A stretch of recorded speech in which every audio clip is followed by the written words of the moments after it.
Hey, how's it going everybody? Today I have another farming strategy video. In my last video, the Kulmik farming strategy, everybody was saying in the comments that it was a little too hard for them and they couldn't beat the boss in the final stage, so they didn't really get the best loot. So I wanted to find an easier strategy. And from all the strategies that I tested on stream, the logbook farming strategy was typically the best. It was very easy, and if you target the right items and make the right choices with your logbooks, you actually get a really good return on your profit. So let's get to the strategy and I can show you how much loot I made.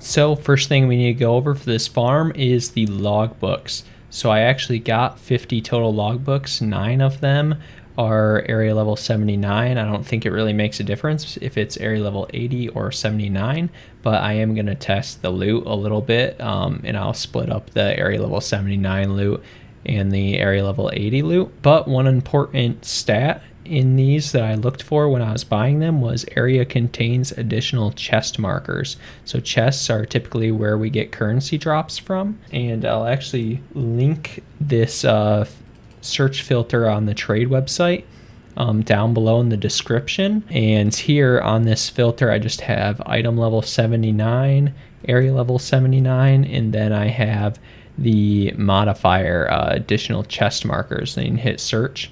I also have it filtered by exalted or divines, just so you don't get like annul listings and stuff. So you see some of them are going for like 20, but those get like instantly bought, and then some are like 35, 40. I was buying them consistently for like 45 to like 50 exalted, some for like 55 exalted. But if you just take your time and try to snipe the cheaper ones, you can probably buy them for around like 40 exalted a piece, depending on time of day, of course. So once we have one of the logbooks, we go to Danig here and then click show expedition map, and then you just put it in, and there are 2 different areas. So there's Frigid Bluffs and Barren Atoll. There's actually multiple different areas, but each book has only 2 areas. So you want to pick the area that has the additional chest markers. So this one here has the 10 additional chest markers. So we click it, highlights, and then we click open portal. And he has like a whole monologue that's really annoying. You don't have to listen to it. Then we enter. You have unlimited tries. So if you die, it doesn't matter. So we have this big map here with all this kind of stuff. Things that we are going for. These spots here are underground passages that have some loot in them. They're good if you find them. And then also these little icons here with the little chaos orb, we go for those because those are currency chests. And then the most important things that we go after are up here, these symbols right here. So I made it up here to these symbols. These aren't the ones that I was actually talking about. So here is what we're looking for. So in the Lush Isle, we're looking for these locations, like this one and like this one. See how this is kind of separate from the rest of the map, and then there's this tiny little entrance here. And same with this one, there's this gated entrance. We have to blow up the entrance on both of these. So I wouldn't really worry about getting the most ideal path. I would just worry about your time spent in here. I would kind of look at the map and see where most of the loot is, so you have the least amount of travel. So I kind of want to travel up here because it seems like there's a lot of loot up here. So I'm going to place these along this edge and then go up here and collect as many of these up here as I can. Even though there's a currency thing down here, there's not much loot over here, so I'd be wasting a bunch of traveling. Now you want to make sure based on your build and what types of damage you do. So with the lightning arrow, I do mostly lightning damage and physical damage. So I have high physical, high lightning. I have decent fire and cold, but not nearly as much as my physical and lightning damage. So I want to avoid things like this where monsters are immune to physical damage or monsters are immune to lightning damage. Mine's binded to V. You can change it in your keybinds, but you just grab one of these guys and you start placing. You want to try to fit as much stuff in your explosive radius as possible. So like these are chests, these are like monster markers, and you want to try to go as far as possible. You also want to be very careful. There's some nerfs here that will ruin your build. So if you rely a lot on leech, then you don't want something like this where they cannot be leached from. And you can actually hit, there's a keybind for it, but I just hit the back arrow here in case you think you messed up. Okay, and also a very important thing to note. So like this, I grabbed this immune to fire damage, but it's my very last detonator. So it only affects the mobs after the detonator goes off the very last time. So like these very first mobs over here, these very first monsters that I set up won't be affected by the immune to fire damage until that very last one explodes. So once we have all of them placed where we want them, we can go ahead and detonate explosives and then take care of all these enemies, and I'll meet you with all the loot. All right, so we're all done. I don't really pick up any of the loot until I kill all the monsters, so I can kill them as fast as possible and don't have to worry about them getting all the really bad modifiers. So this is all the loot that we got just from this one run so far. I didn't pick up any rares. None of them look to be very good. I will be picking up tiered rares and stuff like that just to ID them and see if they have any value. But I will keep all these level 79s. Let's do 79 here. And all this stuff will go into this tab. And then in this bigger tab, I'll do all the level 80s. And then I'll do all of the currency in the Logbooks currency. Before I get into how much currency I made from this strategy, I just really want to say thank you everyone for all the support. My last video, the Kulmik farming strategy, went absolutely insane. As of right now, it has almost 40,000 views. My two prior videos to that had like a couple thousand and then like a couple hundred.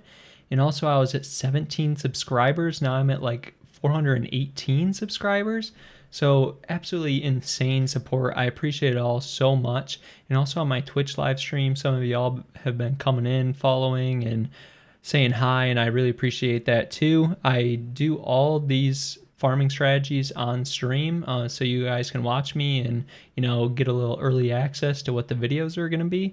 So if you would go over to my Twitch channel and give a follow, I'd really appreciate it. And also if you would like this video and subscribe, and then also comment and let me know what farming strategy or what other content you want me to do next, and I'll definitely do that.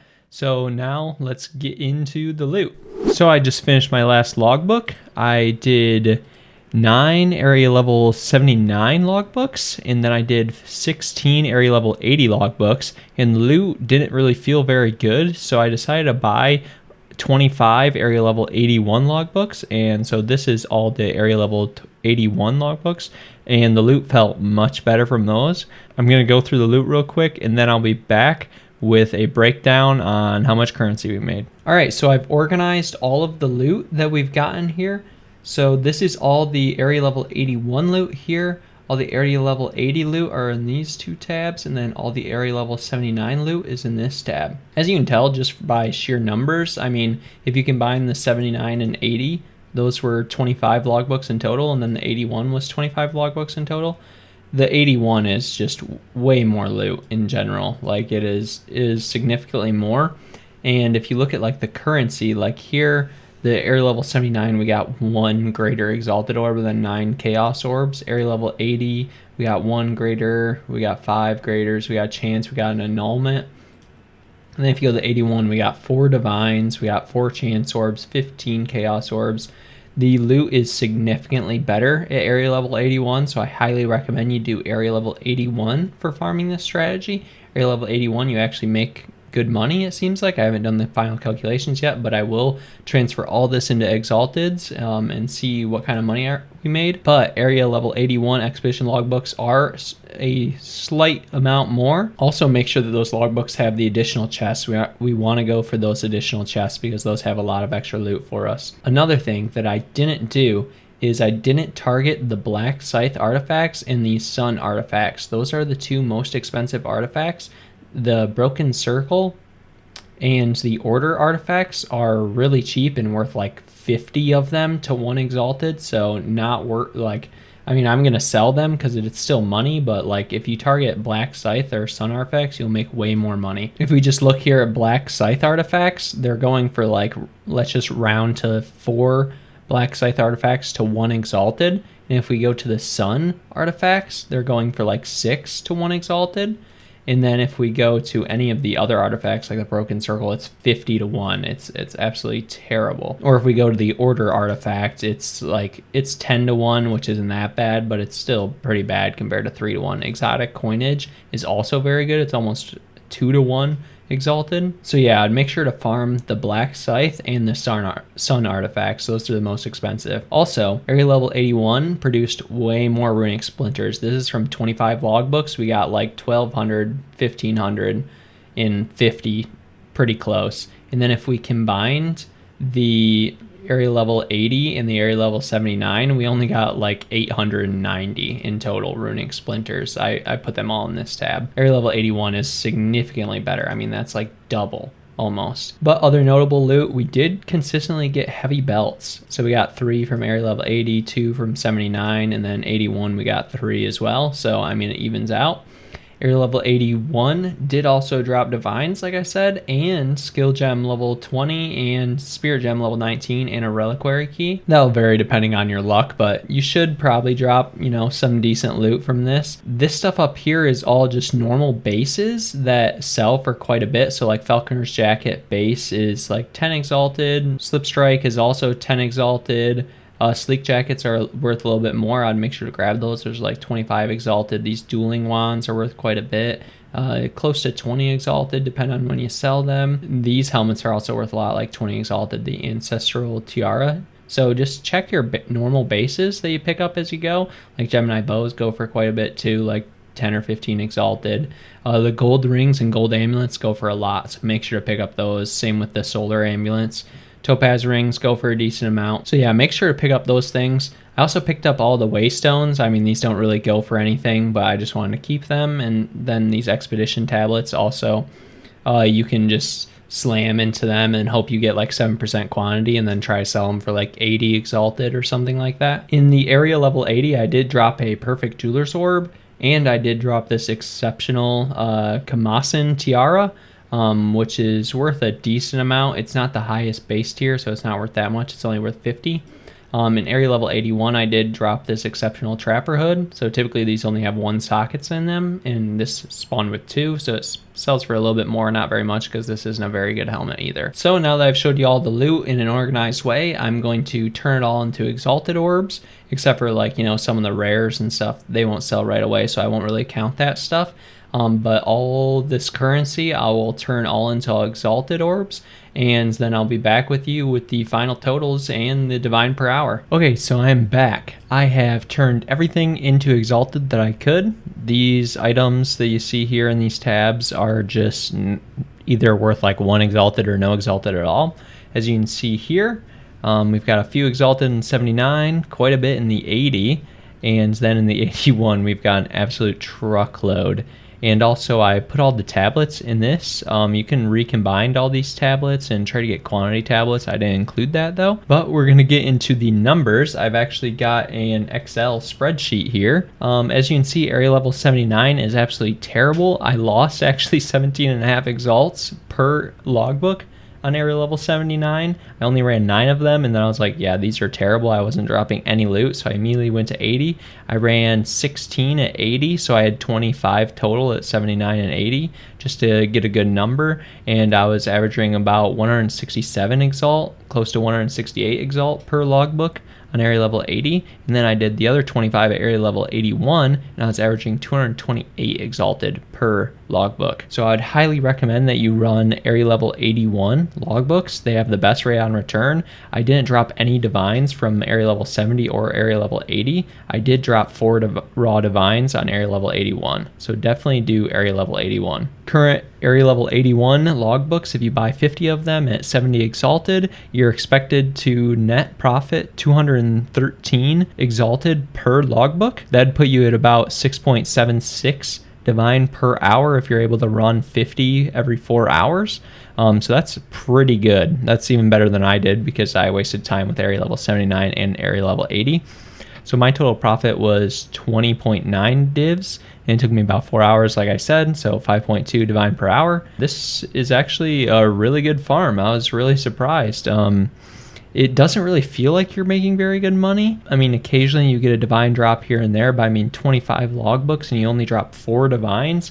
It feels like pretty bland, but the most money that you make is from the runic splinters. You make a ton of money off those. I really didn't sell many rares. I don't think I sold any rares. I just sold like normal base items, which sold for like 10 or 20 exalted, and then a few heavy belts that sold for like 30 exalted. But overall, this is a really great farm, and it's not very monotonous like the Kolmik farm was, so I would highly recommend this. So that's everything for the Expedition Logbook farm. I just want to say thank you very much, guys. The support on my Kolmik Invitations video was absolutely insane. I set a goal for 50 subscribers and we're at like 420 right now or something like that. Absolutely insane. The video is at 38,000 views as the time of this recording, and I can't thank you enough for all the support. It is truly awesome. I did not expect this at all, and thank you very much. To see my farming content live, I stream on Twitch and on YouTube now, usually Monday, Wednesdays, and Fridays from 9 p.m. to 12 a.m. Eastern time. So feel free to tune in. I'd really appreciate you stopping by and saying hi. All the support is really appreciated, and make sure to subscribe and like the video and comment any questions you have, and also let me know what farming strategy I should try next. Thank you.